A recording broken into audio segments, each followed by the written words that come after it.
The challenge we are having with the National Treasury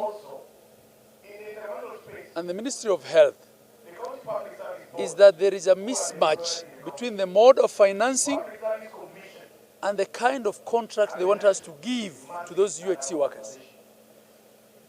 They want us to absorb the UHC workers as permanent and pensionable in counties, but they have only provided the money for 1 year under what is called County Government Additional Allocation Act, which act has not even yet been assented to. So all we're saying is, let's not politic about this matter. We actually believe that some of these things are being instigated by people at the Ministry of Health. The PS for medical services and the, purportedly wrote to the PS for public service, instructing counties to absorb those UHC workers under permanent and pensionable. These people don't even read the Constitution of Kenya. A PS has no powers to instruct the governors. These people have not been inducted into Article 6.2 of the Constitution.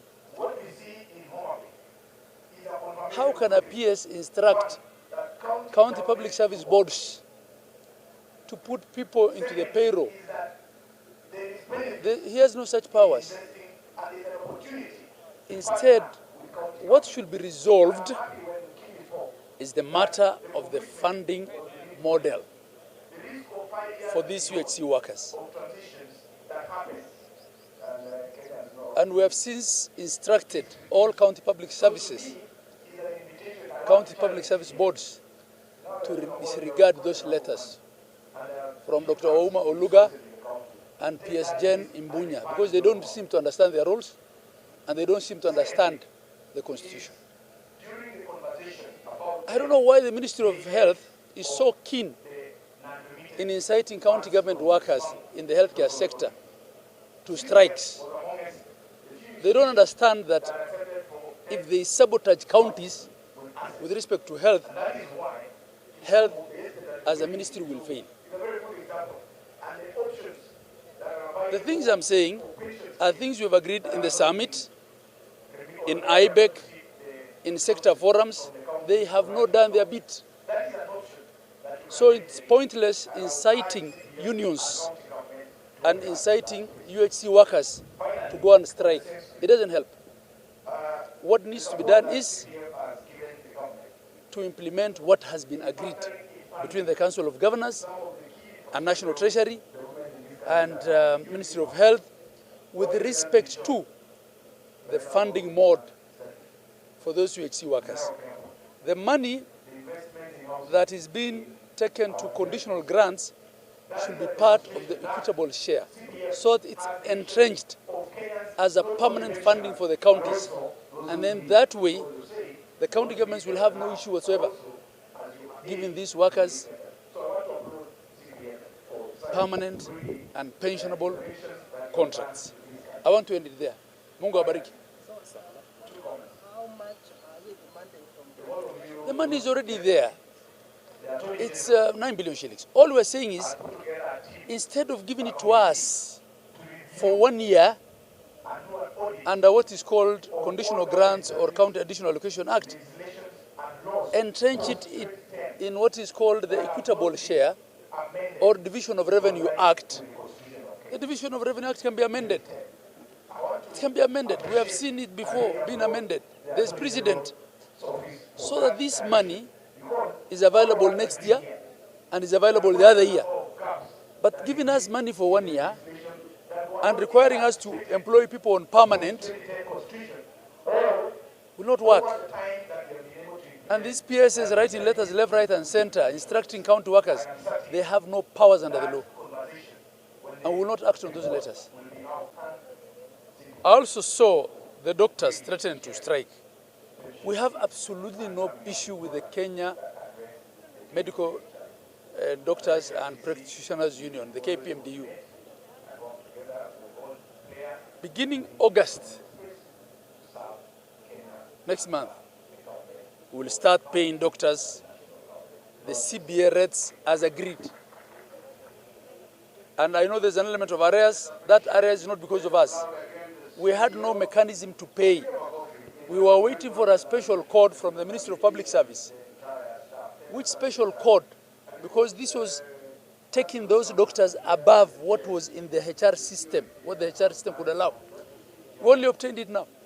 For 1 year, we were waiting to get a special code from the Ministry of Public Service to allow us to pay the doctors the agreed rates in the CBA. We have just obtained it. We will pay. So there is absolutely no conflict whatsoever between the KPMDU and county governments.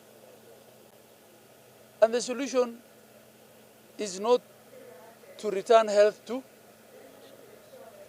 the national government. In any case, the national government hospitals are not run any better than the county governments.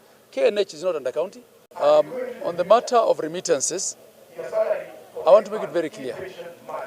It is criminal under the law to deduct someone's salary and not remit it to the administrators or the fund managers.